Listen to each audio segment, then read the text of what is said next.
दोस्तों, हम हर हफ्ते बड़ी मेहनत से आपके लिए एक दिल दहला देने वाली एनिमेटेड हॉरर स्टोरी बनाते हैं। तो अगर आप हमारी यानी खूनी मंडे चैनल की कहानियां एंजॉय कर रहे हैं तो हमारे चैनल को सब्सक्राइब कीजिए और हमारी लेटेस्ट वीडियोस की नोटिफिकेशन के लिए बेल आइकन दबाना मत भूलना।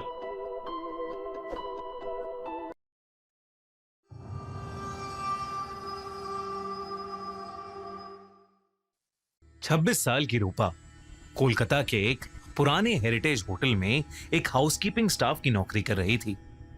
होटल का नाम था रॉयल क्रिसेंट। वो ब्रिटिशर्स के जमाने की एक बिल्डिंग थी।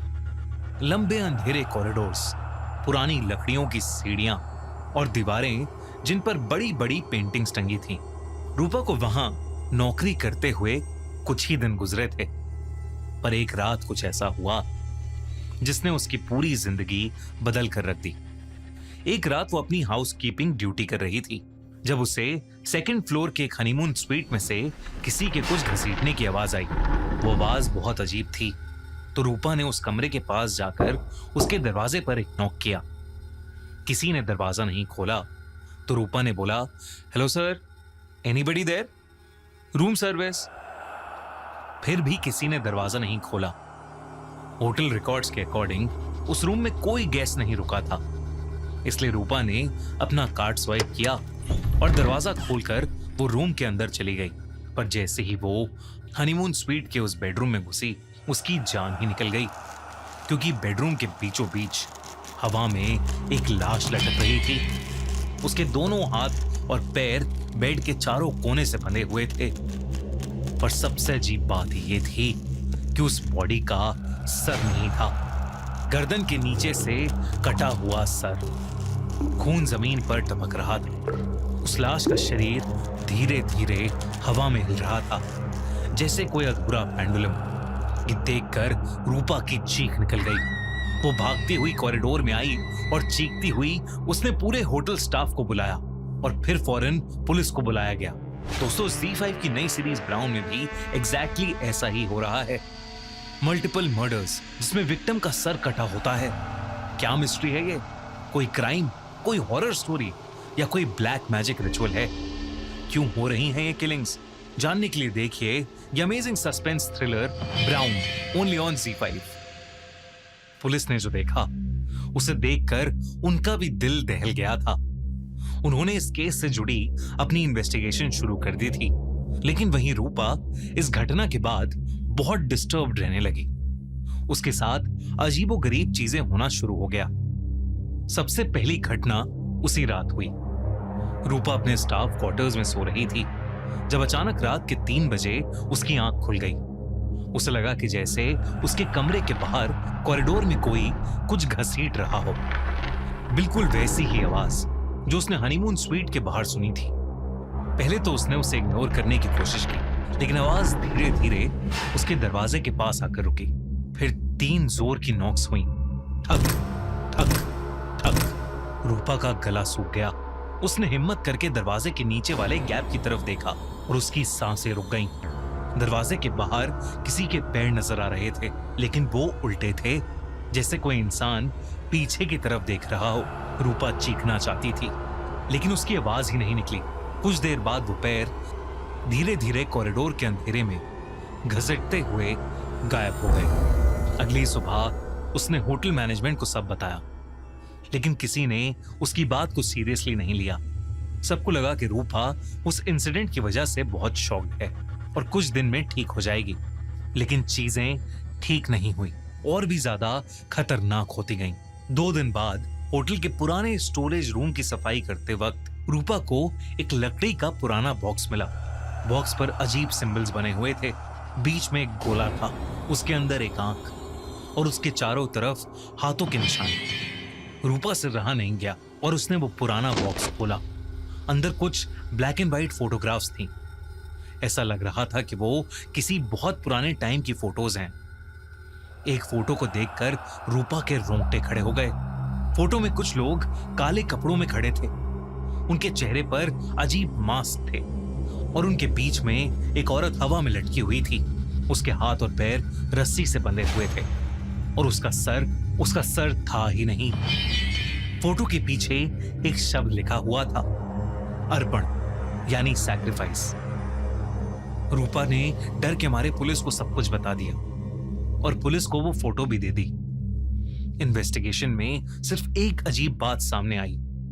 उस होटल के नीचे ब्रिटिश एरा का एक सील्ड बेसमेंट मौजूद था जिसे 1941 के बाद से कभी नहीं खोला गया था। पुलिस ने बेसमेंट खोलने का फैसला किया। जब दरवाजा तोड़ा गया तो अंदर का मंजर देखकर सबकी रूह कांप गई। दीवारों पर वही सिंबल्स बने हुए थे और बीच में एक पत्थर की वेदी बनी हुई थी। उसके आसपास पुरानी हड्डियां बिखरी हुई थीं। फॉरेंसिक एक्सपर्ट्स ने बताया कि कुछ हड्डियां लगभग 70-80 साल पुरानी थीं। साथ ही उन्हें वहां एक पुरानी डायरी भी मिली। उस डायरी में एक खौफनाक सच लिखा था। 1931 में कुछ अमीर और पावरफुल लोगों ने एक सीक्रेट सोसाइटी बनाई थी। वो लड़कियों की बलि चढ़ाते थे और वो इस रिचुअल को अर्पण कहते थे। हर रिचुअल में एक औरत को चुना जाता था, उसके हाथ और पैर बांधे जाते और उसे हवा में लटकाया जाता और फिर उसका सर अलग कर दिया जाता। और सबसे चौंका देने वाली बात यह थी कि डायरी के आखिरी पेज पर लिखा था, जब तक अंतिम अर्पण पूरा नहीं होगा वो लौट कर आते रहेंगे। ये सब जब रूपा को पता चला तो रूपा बहुत ज्यादा डर गई। उसे लगने लगा कि ये रिचुअल अभी भी हो रहा है। उसने सोचा कि वो सुबह होते ही नौकरी छोड़ देगी, लेकिन रूपा के लिए अगली सुबह कभी हुई ही नहीं। उस रात जब वो अपना काम खत्म करके सोने के लिए अपने कमरे में जा रही थी तो उसे ऐसा लगा कि जैसे होटल के उस लंबे कॉरिडोर में उसके साथ साथ कोई और भी चल रहा है। उसने पीछे मुड़कर देखा लेकिन वहां कोई नहीं था।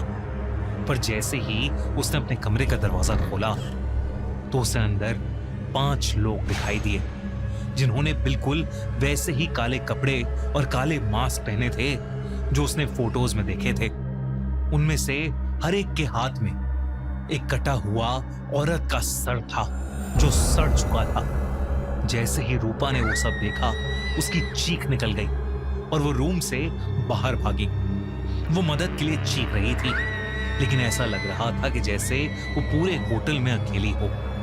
धीरे धीरे हर तरफ से उसे उन काले मांस वाले लोगों ने घेर लिया और तब वो होटल के एक खाली रूम में घुस गई और उसने किसी तरह उस रूम को अंदर से बंद करा। उसके पास उसका फोन था और उसने तुरंत पुलिस को फोन किया और उन्हें सब बताया। पुलिस ने कहा कि वो वहां फौरन आ रहे हैं। पर जैसे ही रूपा ने फोन रखा उसे रियलाइज हुआ कि वो उसी हनीमून स्वीट में है जहां उसने पहला मर्डर देखा था। पुलिस फौरन होटल पहुंची लेकिन तब तक बहुत देर हो चुकी थी। उस होटल के हनीमून स्वीट का दरवाजा अंदर से लॉक था। जब पुलिस ने वो दरवाजा खुलवाया तो वो सहम गए। कमरे के बीचों बीच हवा में एक लाश लटक रही थी। उसके हाथ और पैर बेड के चारों कोने से बंधे हुए थे। शरीर धीरे धीरे हवा में हिल रहा था जैसे कोई अधूरा पेंडुलम और उसका सर धड़ से गायब था। वो लाश किसी और की नहीं बल्कि रूपा की थी। पुलिस को रूम की दीवार पर खून से लिखा हुआ एक संदेश मिला, अंतिम अर्पण। इस इंसिडेंट के बाद पुलिस को रूपा की सारी बातों पर यकीन हो गया और उन्होंने उस पूरे होटल को सील कर दिया।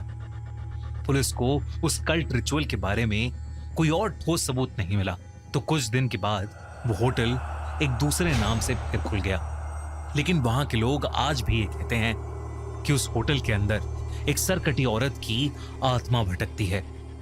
दोस्तों, कैसी लगी आपको ये कहानी? अगर आपको ऐसी डार्क साइकोलॉजिकल थ्रिलर्स पसंद है जहां सीरियल मर्डर्स, गिल्ट, ट्रॉमा और रिडेम्पशन के साथ कल्ट रिचुअल्स भी हैं, तो ZEE5 की नई सीरीज ब्राउन जरूर चेकआउट करो। करिश्मा कपूर स्टारर इस शो में एक ऐसा ही सीरियल किलर है जो लोगों को बेहद रिचुअलिस्टिक और खौफनाक तरीके से निशाना बनाता है। लेकिन असली सवाल सिर्फ ये नहीं है कि किलर कौन है, बल्कि ये है कि वो ऐसा क्यों कर रहा है। Don't forget to watch Brown, streaming only on ZEE5। और अगर आपको ये वीडियो अच्छी लगी तो हमारा चैनल खूनी मंडे सब्सक्राइब करना बिल्कुल मत भूलना।